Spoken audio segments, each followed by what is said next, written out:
के जो home minister हैं अमित शाह, उन्होंने एक बयान दिया है कि अब इंडस वाटर ट्रीटी जो है वो कभी रिस्टोर नहीं हो सकती। ये एक अजीब सा बयान है।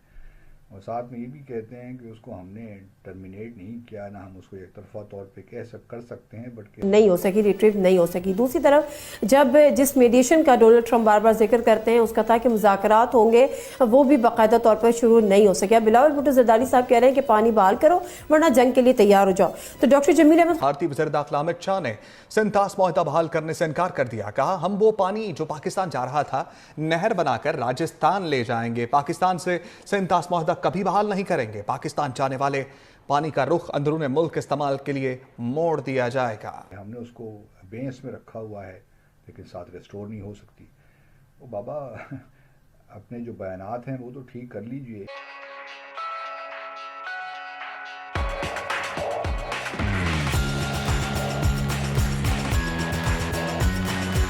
नमस्कार दोस्तों।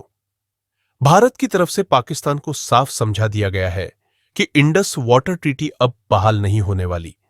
पाकिस्तान भारत को खोखली धमकी देता फिर रहा है, लेकिन पाकिस्तान कुछ कर नहीं पा रहा, क्योंकि पाकिस्तानियों को अपनी औकात का ऑपरेशन सिंदूर के दौरान ही पता चल गया था। इसलिए पाकिस्तानी केवल खोखली धमकी देने पर उतारू है। पाकिस्तानियों को अच्छी तरीका से पता है कि जंगबंदी के लिए पाकिस्तान ने ही गुहार लगाई थी।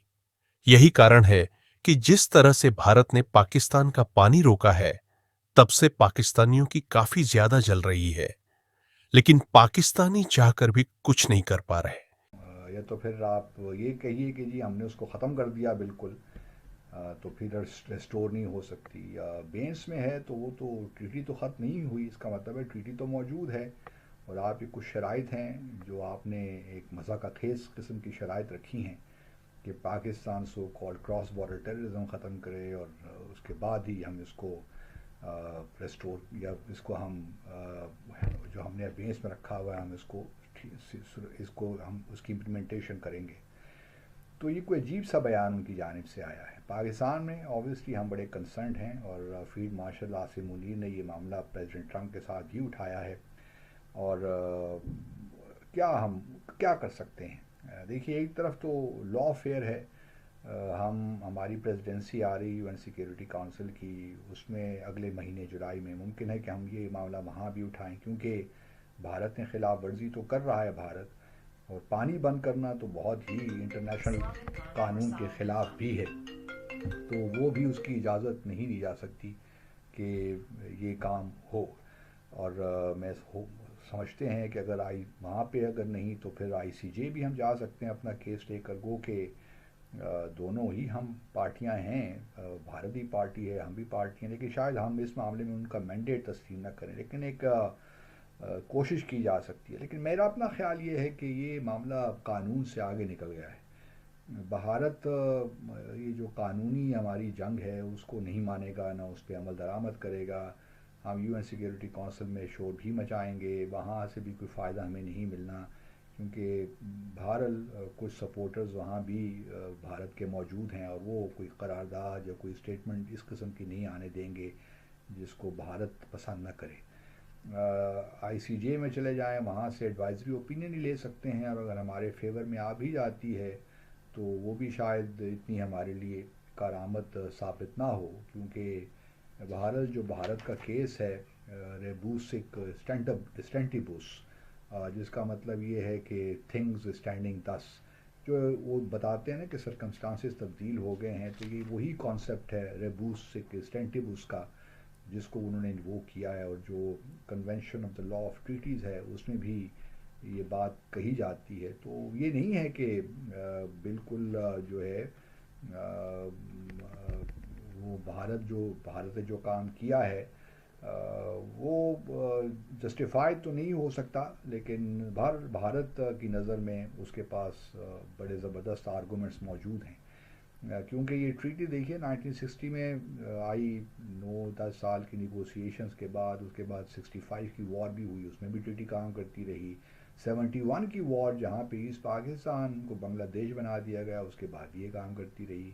फिर कारगिल वॉर भी देखिए, उसके बाद भी। तो अब कौन से पहलगाम के बाद ऐसे वाक़यात हो गए मुंबई का वाक़या भी हुआ, उसके बाद भी होती रही, पठानकोट, उड़ीकोट, कितने वाक़यात हुए। उसमें तो पाकिस्तान की इन्वॉल्वमेंट पहलगाम में पहले साबित तो करें, तो फिर आप इसको ऑन होल्ड रख लें या बेंस में रख लें। तो ये क्या है, उनका आर्गूमेंट कोई बनता नहीं है, क्योंकि पाकिस्तान, और फिर ये भी याद रहे कि कोई 2016 से ही भारत ने कहना शुरू कर दिया था कि blood and water can not flow together.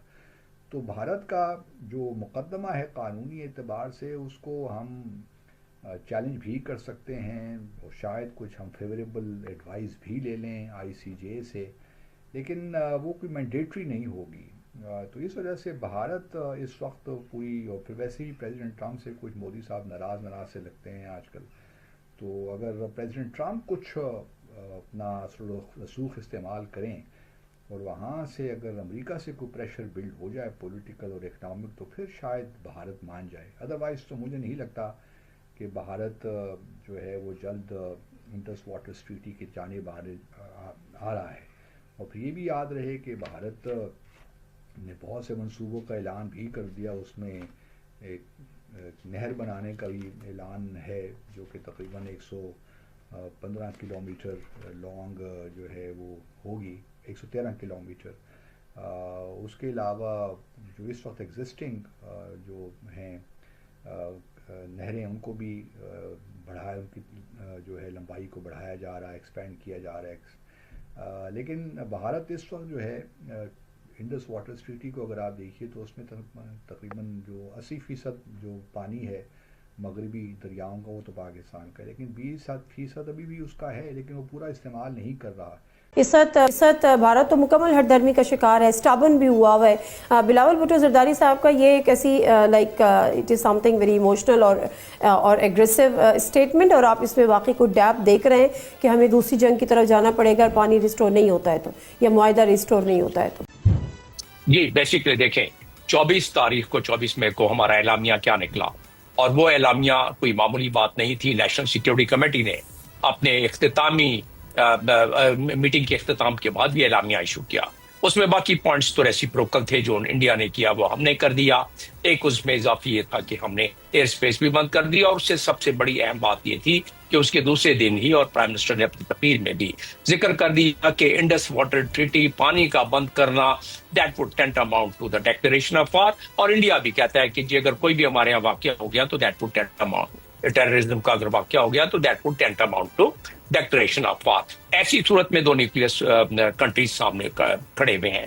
अब रहा सवाल कि ये कहना कि अगर इंडिया ने ये नहीं किया तो हम सारे दरियाए कर लेंगे, तो ये वही उसी बात की गम्माजी करता है कि हम कह चुके हैं कि this would tantamount to war. वैसे रहा जहां तक सवाल कि इंटरनेशनल कानून को ना इंडिया ने माना है, इससे आपके पास कोई 14 के करीब, 13 से 14 के करीब आपके पास सिक्योरिटी काउंसिल के रेजोल्यूशन मौजूद हैं चैप्टर 6 के तहत जो पास हुए में यूनाइटेड नेशंस के सिक्योरिटी काउंसिल के तरफ से, जो कि इंटरनेशनल कानून है। कभी आज तक उस पर अमलदारी नहीं हुई, इंडिया उसको मैं न मानो।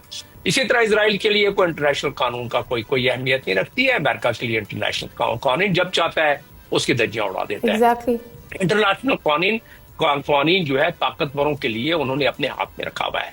इन चीजों का ध्यान में अगर रखें तो इस वक्त जो मंजरनामा हो रहा है, जो अभी हम पिछले सेगमेंट में दस्तक कर चुके हैं, और मजीद जो उस पर भी गुफ्तगू आप लोग कर रहे हैं, हम लोग कर रहे हैं, उसमें यही है कि अब ये मंजरनामा जिसमें डोनाल्ड ट्रंप का एक अपनी मर्जी, मंशा, टेम्परामेंट, टेस्ट, और दूसरी अमेरिका की इस वक्त फॉरेन पॉलिसी, स्टेट डिपार्टमेंट तो हार्डली यानी कर रहा है, अब तो वो ट्रंप और उसकी टीम कर रही है डे टू डे बेसिस पर ट्रांजिशनल किस्म की। इसलिए आप देखिए ट्वीट में आज बात है, कल दूसरी बात है। मैं फौरी तौर पर जंप कर जाऊं कंक्लूजन पर कि क्यों लगता है कि ईरान का मामला एक रोशनी की थोड़ी किरण नजर आई है, इसके बावजूद कि इजराइल कहता है कि मैं ना मानूं, वो तो 2015 से लेके हर लिहाज से तिल मिला रहा है कि किसी तरह हमला किया जाए, और उसको पता नहीं था कि मिस कैलकुलेशन है।